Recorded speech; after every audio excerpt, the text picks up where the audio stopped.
आप कल्पना करो, एक ऐसा समय जब जंगलों की गहराई में तपस्वी आंखें बंद कर ध्यानस्थ होते थे। न कोई मोबाइल, न इंटरनेट, न कोई बाहरी शोर, सिर्फ अंदर की एक आवाज जो बार बार कहती थी, ब्रह्मचर्य ही ब्रह्म तक की सीढ़ी है। पर आज के युग में ये शब्द सुनते ही कुछ लोग हंसते हैं, कुछ चौंकते हैं और कुछ कहने लगते हैं, ये तो पुराने जमाने की बात है। पर क्या सच में, क्या ब्रह्मचर्य केवल एक पुरानी अवधारणा है, या फिर इसमें कुछ ऐसा छिपा है जो हमारी चेतना, ऊर्जा और पूरे ब्रह्मांड को समझने की कुंजी हो सकता है? ब्रह्मचर्य, जिसका अर्थ कई लोगों के लिए केवल सेक्स से दूर रहना भर है, दरअसल एक बेहद गहरी और रहस्यमयी यात्रा है। एक साधना है आत्मा को शुद्ध करने की। और जब कोई व्यक्ति इस मार्ग पर ईमानदारी से चलता है तो वो सिर्फ संयमित नहीं होता, वो परिवर्तित हो जाता है। हमारा शरीर एक अद्भुत प्रयोगशाला है। जो भोजन हम खाते हैं वह रक्त बनता है, रक्त से मांस, मांस से मेद, फिर अस्थि, मज्जा और अंत में बनता है वीर्य। आयुर्वेद कहता है कि यह शरीर का सबसे परिष्कृत तत्व है। अब जरा सोचो, जिस चीज को बनाने में शरीर को इतना समय, शक्ति और प्रक्रिया लगती है, क्या वो केवल उत्सर्जन के लिए बनी है? नहीं, वो बना है संरक्षण और रूपांतरण के लिए। एक बूंद वीर्य में लाखों जीवाणु होते हैं। हर एक में है एक संपूर्ण जीवन बनने की क्षमता। यानी तुम अपने भीतर करोड़ों जिंदगियों की ऊर्जा लेकर चलते हो। अब सोचो, अगर यह ऊर्जा बाहर की बजाय भीतर ही भीतर ऊपर उठने लगे, क्या यह ब्रह्मांड की ऊर्जा नहीं बन सकती? जब ऋषि मुनि जंगलों में तप करते थे तो उनका शरीर बहुत सामान्य होता था। न किसी जिम की सुविधा, न प्रोटीन शेक, फिर भी उनके शरीर तेजस्वी होते थे। उनकी आंखों में ओज होता था, उनकी वाणी में कंपन होता था। इसका कारण था ब्रह्मचर्य। ब्रह्मचर्य केवल काम से बचना नहीं है, ये इंद्रियों को मोड़कर भीतर की ओर केंद्रित करने का विज्ञान है। जब कोई साधक वीर्य की रक्षा करता है तो वो अपने भीतर की ऊर्जा को सतह से उठाकर सिर के शीर्ष तक पहुंचाता है। यही ऊर्जा जब सहस्रार चक्र में प्रवेश करती है तो साधक को मिलती है समाधि। तुमने अक्सर सुना होगा कि जो ब्रह्मचारी होता है उसकी वाणी में प्रभाव होता है। यह केवल एक कहावत नहीं, यह एक वैज्ञानिक सत्य है। जब ऊर्जा भीतर रहती है वह ओज बनती है, और यही ओज तुम्हारे चेहरे पर तेज, आंखों में गहराई और वाणी में शक्ति बनकर प्रकट होता है। अगर आप ऐसी बातें जानना चाहते हो जो हर कोई नहीं बताता, तो वीडियो को लाइक कर दो और चैनल को सब्सक्राइब जरूर कर लो। आगे बहुत कुछ जानने को मिलेगा।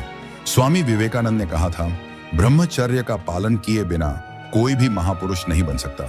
अब जरा इतिहास की ओर देखो। विवेकानंद, भगत सिंह, श्री अरविंद सिंह, गुरु गोविंद सिंह, शिवाजी महाराज, हर एक ने अपने जीवन के किसी न किसी मोड़ पर ब्रह्मचर्य को अपनाया। क्यों?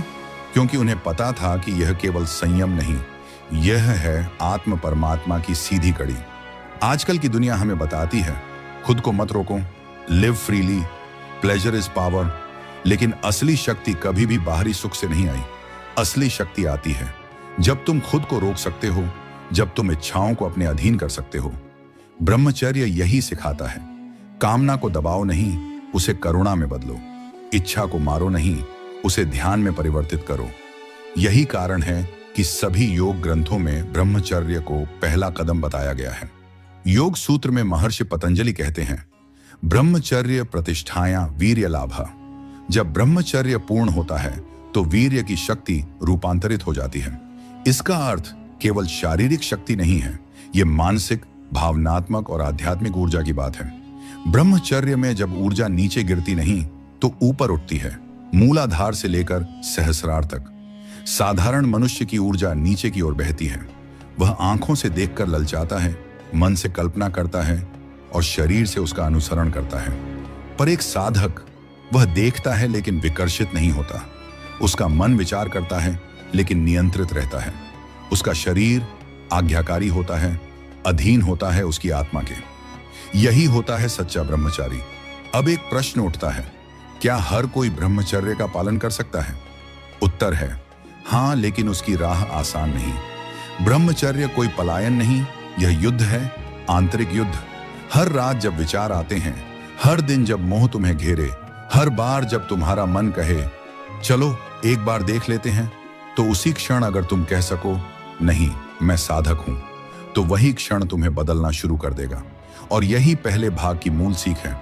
ब्रह्मचर्य कोई त्याग नहीं, यह तो सबसे बड़ी प्राप्ति की तैयारी है। यह काम से भागना नहीं, यह काम को तप में बदलना है। कल्पना करो, एक वैज्ञानिक लैब है, सामने बैठे हैं न्यूरो साइंटिस्ट, डॉक्टर्स और हार्मोन एक्सपर्ट्स। हाथ में हैं आधुनिक यंत्र, easy, MRI scanner, hormone monitoring device. और अब इस कमरे में प्रवेश करता है एक शांत, स्थिर, ओजस्वी चेहरा, ब्रह्मचारी। वो न कोई प्रयोगशाला का छात्र है, न कोई साइंस का शोधकर्ता, लेकिन फिर भी उसकी उपस्थिति में पूरे कमरे की ऊर्जा कुछ बदल जाती है। तब शुरू होता है परीक्षण, और जो सामने आता है वो विज्ञान की सीमाओं को चौंका देता है। 7 दिन, केवल 7 दिन तक वीर्य रक्षा करने पर शरीर में टेस्टोस्टेरोन यानी उस हार्मोन की मात्रा जो आत्मविश्वास, मर्दानगी, साहस और ऊर्जा का स्रोत है, 145% तक बढ़ जाती है। ये डेटा सिर्फ किताबों की कल्पना नहीं, जर्नल ऑफ जेजियांग यूनिवर्सिटी की शोध रिपोर्ट में प्रकाशित है। अब सोचो, एक ब्रह्मचारी जो केवल 7 दिन नहीं बल्कि महीनों, वर्षों या जीवन भर इस ऊर्जा को बचाता है, वो क्या केवल इंसान रहता है या वो कुछ और बन जाता है? शरीर के भीतर बहने वाली यह ऊर्जा केवल एक जैविक रस नहीं है, यह है सूक्ष्म विद्युत जो हमारी चेतना, सोच और चेतावस्था को बनाती है।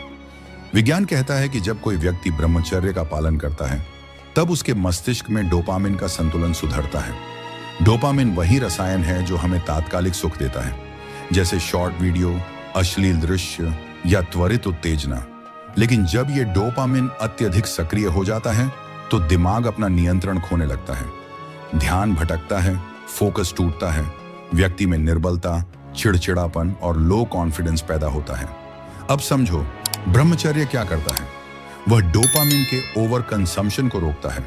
वह प्लेजर के लिए भागते मन को पर्पस की ओर मोड़ता है। और यहीं से शुरू होता है न्यूरोप्लास्टिसिटी का चमत्कार। न्यूरोप्लास्टिसिटी यानी दिमाग की वह क्षमता जिससे वह खुद को फिर से बनाता है। जब व्यक्ति ब्रह्मचर्य के रास्ते पर चलता है, उसका मस्तिष्क डिस्ट्रैक्शन से मुक्ति पाता है। वह रिवॉर्ड के लिए नहीं, साधना के लिए जीने लगता है। और तब धीरे धीरे उसका दिमाग हाई फोकस, डीप मेडिटेशन और क्रिएटिविटी की दिशा में विकसित होता है। यही कारण है कि ब्रह्मचारी की आंखें स्थिर होती हैं, क्योंकि उसके न्यूरॉन्स स्थिर होते हैं। उसका चेहरा तेजस्वी होता है, क्योंकि उसका न्यूरो सिस्टम शांत होता है। अब थोड़ा और गहराई में जाएं। जब वीर्य नहीं गिरता, वह शरीर में ऊपर उठता है। तब वह ऊर्जा सेक्सुअल ड्राइव नहीं बल्कि इंटेलेक्चुअल ड्राइव बन जाती है। तब वह सेम इंस्टिंक्ट जो पहले कामना में लगती थी, अब किताबें पढ़ने में, ध्यान करने में, कुछ अद्भुत रचने में लगने लगती है। और तभी विज्ञान भी सिर झुकाता है, क्योंकि अब बात केवल शरीर की नहीं, चेतना की होती है। ब्रह्मचर्य का पालन करने वाले लोगों में अमिगडाला शांत होता है, जो डर और उत्तेजना से जुड़ा होता है, और प्रीफ्रंटल कॉर्टेक्स तेज होता है, जो निर्णय, स्मृति और उद्देश्य से जुड़ा होता है। स्वामी विवेकानंद जब अमेरिका गए थे, तो उनके शरीर की चुंबकीय तरंगों को मापने का प्रयास किया गया। विज्ञान हैरान था कि कैसे उनके शरीर से एक विशेष कंपन, वाइब्रेशन उत्पन्न हो रही थी, जो किसी सामान्य व्यक्ति से कहीं अधिक थी। क्यों? क्योंकि उन्होंने जीवन भर ब्रह्मचर्य का पालन किया था। उन्होंने वीर्य को ओज में बदला, ओज को तप में और तप को वाणी में, और यही वाणी बन गई थी उनकी शक्ति, जो लाखों लोगों को झकझोर देती थी। एपिजेनेटिक्स यानी हमारे जीन्स का व्यवहार हमारे जीवन शैली से कैसे प्रभावित होता है। यदि कोई व्यक्ति बार बार अश्लीलता में डूबा है, तो उसकी जीन एक्सप्रेशन बदलती है, नकारात्मकता, निर्बलता, ऊर्जा की हानि। लेकिन ब्रह्मचर्य का पालन जीन एक्सप्रेशन को स्ट्रेंथ, फोकस और लॉन्जेविटी की ओर मोड़ता है। कहते हैं, वीर्य में 30 प्रकार की धातुएं होती हैं। जब वह भीतर रहता है, तो शरीर को पूर्ण पोषण देता है, नेत्रों को ज्योति, मस्तिष्क को स्थिरता और त्वचा को आभा। और यही कारण है कि ब्रह्मचारी की आंखें भीतर झांकती हैं, उसकी त्वचा चमकती है और उसकी उपस्थिति किसी चुंबक की तरह प्रभावशाली होती है। साइंस अब यह मान चुका है कि सेक्सुअल एनर्जी अगर ट्रांसम्यूट हो जाए, तो वह सबसे शक्तिशाली लाइफ फोर्स बन सकती है। निकोला टेस्ला, जिसने दुनिया को अल्टरनेटिंग करंट ACE दिया, लाइफ लॉन्ग सेलिब्रेट था। उसने कहा था, मैंने अपनी सेक्सुअल एनर्जी को इन्वेंटिव एनर्जी में बदल दिया है। यह वही सिद्धांत है जो ओजस कहलाता है। आयुर्वेद कहता है, वीर्य रक्षण से उत्पन्न ओज शरीर को तप, मन को बल और आत्मा को प्रकाश देता है। और यही वैज्ञानिक ब्रह्मचर्य है, जब इच्छाओं को नियंत्रित करके तुम उस ऊर्जा को भीतर लाते हो और वह ऊर्जा तुम्हारे विचार, तुम्हारी दृष्टि और तुम्हारे जीवन को बदल देती है। ब्रह्मचर्य कोई अंधविश्वास नहीं, वह है विज्ञान, आत्मज्ञान और ऊर्जा विज्ञान का सबसे ऊंचा प्रयोग। जब इच्छा मरती है, ऊर्जा जन्म लेती है। जब ऊर्जा रूपांतरित होती है, चेतना प्रस्फुटित होती है। और जब चेतना जागती है, ब्रह्म तुम्हारे भीतर प्रकट होता है।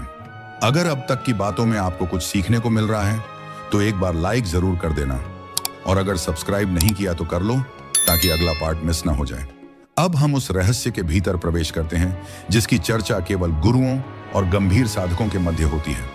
एक रहस्य जो हजारों वर्षों तक योग की गुफाओं में छिपा रहा, जिसे तंत्र और वेदों की गूढ़ पंक्तियों में ढका गया, और जिसे समझने वाला ही जानता है कि ब्रह्मचर्य का अंतिम रूप क्या है। हम बात कर रहे हैं कुंडलिनी शक्ति की।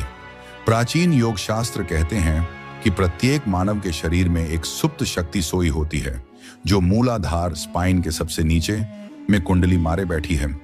इसे ही कहा गया है कुंडलिनी। यह शक्ति सामान्य अवस्था में सुप्त रहती है, जैसे अग्नि राख के नीचे छुपी हो।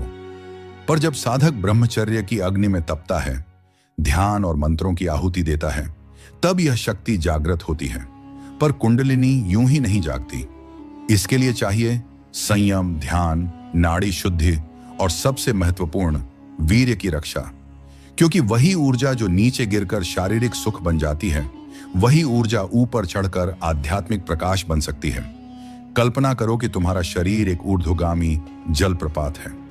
तुम्हारे मूलाधार में है कुंडलिनी का स्रोत, और सहस्रार सिर के ऊपर उसका अंतिम गंतव्य।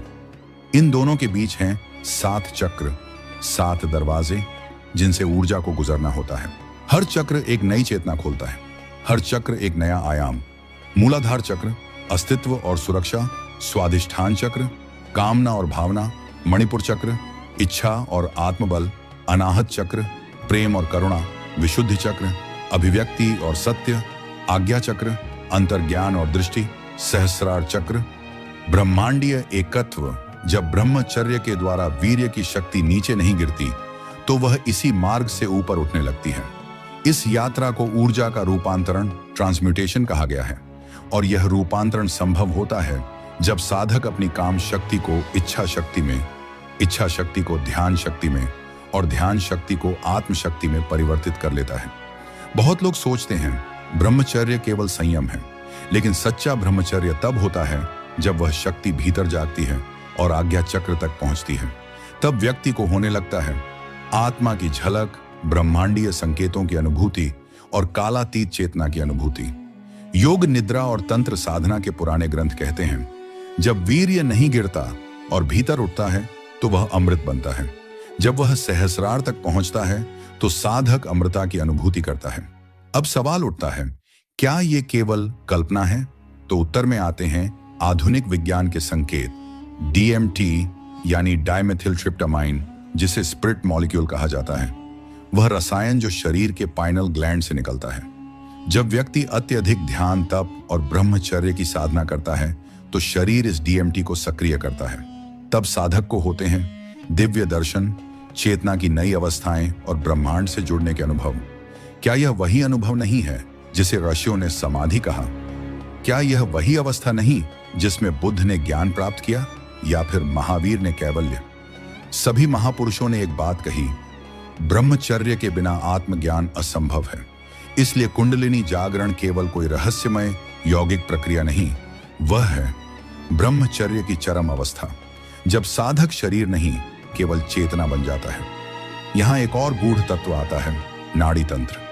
शरीर में 3 मुख्य नाड़ियां होती हैं, एड़ा चंद्र नाड़ी, शांति स्त्रीत्व भावना, पिंगला सूर्य नाड़ी, ऊर्जा मर्दानगी शक्ति, और सुषुम्ना जो स्पाइनल कोड के बीचों बीच चलती है और ब्रह्मचर्य के बिना सक्रिय नहीं होती।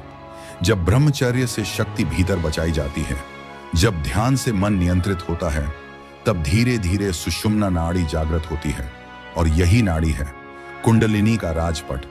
जब यह मार्ग खुलता है तब साधक को लगने लगता है जैसे उसकी रीढ़ की हड्डी में अग्नि जल रही हो। न कोई भय होता है, न कोई संदेह, सिर्फ एक तेज स्पंदनशील अनुभव जो उसे ब्रह्म की ओर खींचता है। कुछ पुराने योगी कहते हैं, जिसने कुंडलिनी को छू लिया उसने समय को रोक दिया। वह मृत्यु को जीत सकता है, वह जीवन को नया रूप दे सकता है। और यह केवल कल्पना नहीं, आज न्यूरोसाइंटिस्ट भी स्वीकार करते हैं कि मनुष्य के मस्तिष्क में कुछ ऐसी क्षमताएं हैं जो केवल डीप मेडिटेशन एंड सेलिबसी से ही एक्टिवेट होती हैं। ये हैं लेटेंट पावर्स जो डॉर्मेंट रहती हैं, लेकिन ब्रह्मचर्य उन्हें जगा सकता है। तंत्र कहता है, वीर्य रक्षा से ओज उत्पन्न होता है, ओज से तेज, तेज से तप, तप से सिद्धि और सिद्धि से ब्रह्म। अब जरा कल्पना करो, अगर तुम केवल 90 दिन ब्रह्मचर्य रखो और उस ऊर्जा को ध्यान, साधना और स्वाध्याय में लगाओ, तो क्या तुम वैसा नहीं बन सकते जो आज तुम केवल सोचते हो? ब्रह्मचर्य से कुंडलिनी तक की यह यात्रा कठिन है पर अमूल्य है। यह कोई साधारण प्रयोग नहीं, यह है आत्मा की वापसी यात्रा। ब्रह्मचर्य केवल एक नियम नहीं, वह रास्ता है जिससे मनुष्य आत्मा से ब्रह्म तक यात्रा करता है। जब शक्ति नीचे नहीं गिरती तो वह ऊपर उठती है और ब्रह्म को स्पर्श करती है। क्या आपने भी कभी ऐसा कुछ अनुभव किया है? नीचे कमेंट में जरूर शेयर करो। हो सकता है आपकी बात किसी और की आंखें खोल दे। कल्पना करो एक पहाड़ी गुफा जहां सूर्य की किरणें भी मुश्किल से पहुंचती हैं। वहां बैठा है एक वृद्ध योगी। उसकी आंखें बंद हैं, शरीर स्थिर है और उसकी सांसें इतनी धीमी कि जैसे जीवन और मृत्यु के बीच ठहरी हों। उसका रोम रोम शांत है, लेकिन भीतर चल रहा है एक विस्फोट, ऊर्जा का विस्फोट। यह कोई सामान्य साधक नहीं, यह वो है जिसने ब्रह्मचर्य को साधना में बदलकर ब्रह्म तक पहुंचने का रास्ता बना लिया है। इस भाग में हम जानेंगे ऐसी ही कुछ गुप्त साधनाएं जिनका आधार है वीर्य की रक्षा, मन का नियंत्रण और ऊर्जा का रूपांतरण। महामुद्रा, ऊर्जा का केंद्रित प्रवेश द्वार। महामुद्रा एक प्राचीन यौगिक तकनीक है जो शरीर की 3 प्रमुख शक्तियों को संतुलित करती है, प्राण, वाइटल एनर्जी, मन, मेंटल फोकस और वीर्य, क्रिएटिव पोटेंशियल। इस साधना में साधक विशेष मुद्रा में बैठता है, श्वास को रोकता है और मन को मूलाधार से सहस्रार तक ले जाता है। इस प्रक्रिया से सुषुम्ना नाड़ी सक्रिय होती है, वही मार्ग जिससे कुंडलिनी ऊपर चढ़ती है। महामुद्रा बिना ब्रह्मचर्य के काम नहीं करती, क्योंकि अगर वीर्य नीचे गिरता है तो ऊर्जा चढ़ नहीं सकती। अश्विनी मुद्रा, मूल ऊर्जा का संचार। जब कोई व्यक्ति लगातार वीर्य की रक्षा करता है तो उसकी ऊर्जा मूलाधार में एकत्र होती रहती है। अब जरूरत होती है उस ऊर्जा को ऊपर भेजने की। यह कार्य करती है अश्विनी मुद्रा। यह एक सरल लेकिन शक्तिशाली अभ्यास है जिसमें गुदा प्रदेश की मांसपेशियों को संकुचित और शिथिल किया जाता है। हर बार जब हम इसे करते हैं, ऊर्जा एक झटका खाकर ऊपर की ओर बढ़ती है। यह वही विधि है जिसे योगियों ने ऊर्जा को जागृत रखने और वीर्य को ऊपर खींचने के लिए अपनाया। नाड़ी शुद्धि प्राणायाम, ऊर्जा का शुद्ध मार्ग। अब कल्पना करो कि तुम्हारे भीतर एक नदी बह रही है। अगर वह गंदी है तो उसमें कितना भी अमृत डालो, वह विष ही बनेगा। ब्रह्मचर्य का पालन तभी प्रभावी होता है जब नाड़ियां शुद्ध होती हैं।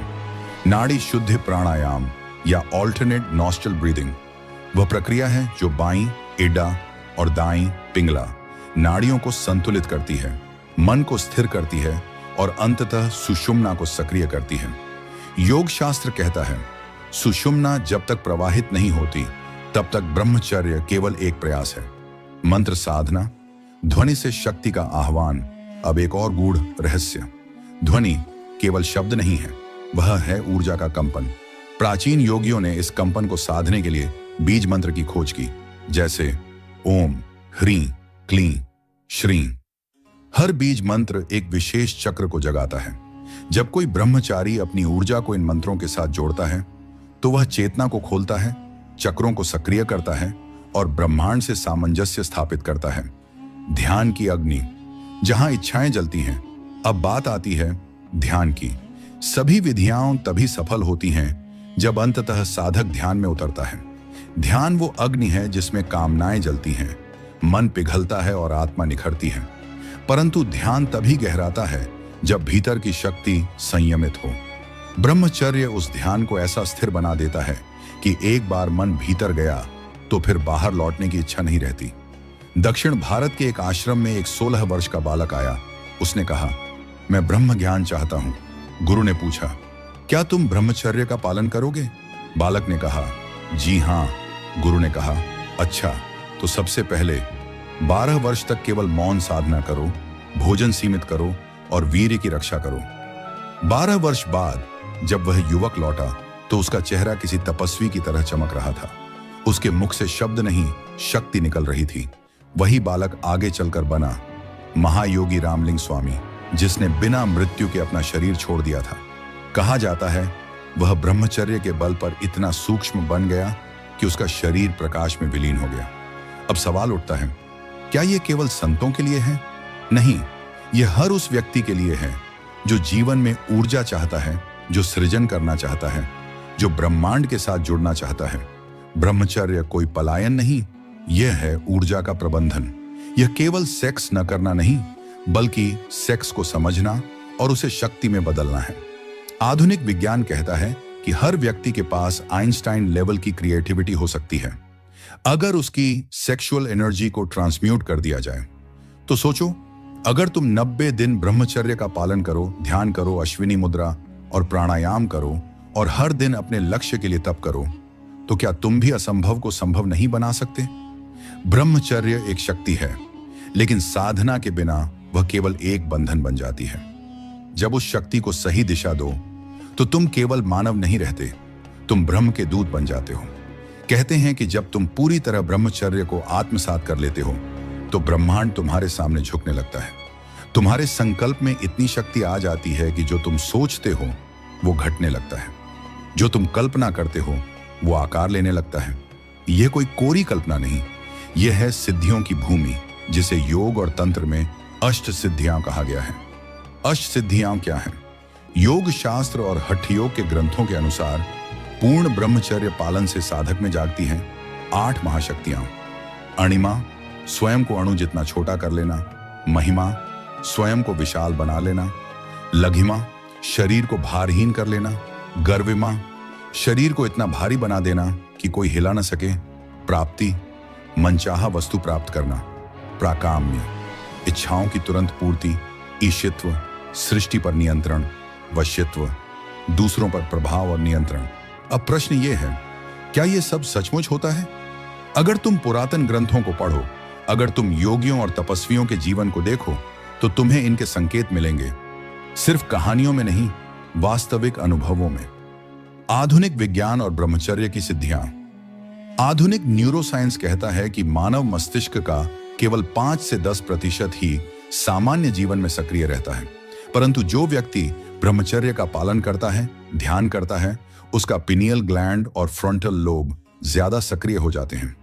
पिनियल ग्लैंड, जिसे वेदों में आज्ञा चक्र कहा गया है, यह शरीर का दिव्य नियंत्रण केंद्र है। जब यह जागता है तो व्यक्ति में पैदा होती है टेलीपैथी, थॉट कम्युनिकेशन, क्लैरवॉयंस, भविष्य दृष्टि, ल्यूसिड ड्रीमिंग, जागृत स्वप्न, टाइम परसेप्शन का विस्तार, सबकॉन्शियस माइंड तक पहुंच। और ये सब केवल अभ्यास से नहीं, ब्रह्मचर्य से संभव होते हैं। क्यों? क्योंकि वीर्य में ही वह मूल बिंदु है जो डीएनए और चेतना दोनों को नियंत्रित करता है। अब जरा और गहराई में चलते हैं। मॉडर्न एपिजेनेटिक्स कहती है कि हमारे डीएनए के जीन एक्टिवेट या डीएक्टिवेट हो सकते हैं हमारे व्यवहार, आहार और मानसिक स्थिति के अनुसार। ब्रह्मचर्य, जो शरीर की सबसे केंद्रित जीवन फोर्स को बचाता है, डीएनए पर सकारात्मक प्रभाव डाल सकता है। यानी तुम अपने वंशानुगत संस्कारों को भी बदल सकते हो। इसलिए संत महात्मा केवल खुद नहीं बदलते, वो अपनी आगामी पीढ़ियों का भाग्य भी बदल देते हैं। और यही है ब्रह्मचर्य से वंशों का उन्नयन। अब बात करते हैं सबसे रहस्यमय पक्ष की, ब्रह्मांड से सीधा जुड़ाव। जब साधक दीर्घकाल तक संयम, साधना और ध्यान करता है तो वह अल्फा और थीटा ब्रेन वेव्स में प्रवेश करता है। यहीं से शुरू होता है यूनिवर्सल माइंड से संपर्क। अब जो वह सोचता है, ब्रह्मांड उसे सुनता है। यही है लॉ ऑफ अट्रैक्शन का मूल स्रोत। जब तुम ब्रह्मचर्य से इतनी ऊर्जा संचित कर लेते हो कि तुम्हारी संकल्प शक्ति ब्रह्मांड की तरंगों से मेल खाने लगती है। बात है 1960 के दशक की। बाबा नित्यानंद, एक दिव्य संत जो कभी बोलते नहीं थे, परंतु जिनके संकल्प मात्र से बीमारियां में ठीक हो जाती थीं। लोग कहते थे वे जो सोचते थे वही घटता था। एक दिन एक युवा ब्रह्मचारी उनके पास आया और पूछा, बाबा, मैं कुछ भी करने की शक्ति चाहता हूं। बाबा ने मुस्कुराकर केवल इतना कहा, 1 वर्ष तक ब्रह्मचर्य रख और हर दिन सूर्योदय से पहले ध्यान कर। वह युवक लौटा और 1 वर्ष बाद जब फिर बाबा के पास गया तो उसकी आंखों में ऐसी शक्ति थी कि स्वयं बाबा बोले, अब तू जो चाहे वो कर सकता है। वह युवक आगे चलकर बना सत्यनारायण गोयनका, जिन्होंने दुनिया भर में विपश्यना ध्यान फैलाया। जब तुम ब्रह्मचर्य से अपने भीतर की शक्ति को जगाते हो, तब तुम केवल मनुष्य नहीं, तुम ब्रह्मांडीय शक्ति के वाहक बन जाते हो। तुम्हारी दृष्टि बदलती है, तुम्हारा व्यक्तित्व प्रकाशमय होता है और तुम्हारे संकल्प भविष्य को आकार देने लगते हैं। ब्रह्मचर्य कोई त्याग नहीं, वह ऊर्जा का ब्रह्मांडीय निवेश है। वह कोई बंधन नहीं, बल्कि असीम स्वतंत्रता का मार्ग है। जब तुम अपने भीतर की ऊर्जा को जान लेते हो, तब तुम ब्रह्म को नहीं ढूंढते, ब्रह्म तुम में प्रकट हो जाता है। क्या अब तुम तैयार हो इस रहस्य को अपने जीवन में अपनाने के लिए? यदि हां, तो बस आज से ही पहला कदम रखो। 1 दिन का संयम, 1 दिन का मौन, 1 दिन का ध्यान, क्योंकि ब्रह्मांड की सबसे बड़ी यात्रा तुम्हारे भीतर की ओर होती है। अगर वीडियो अच्छा लगा हो तो लाइक करो, अपने दोस्तों के साथ शेयर करो और चैनल को सब्सक्राइब कर लो।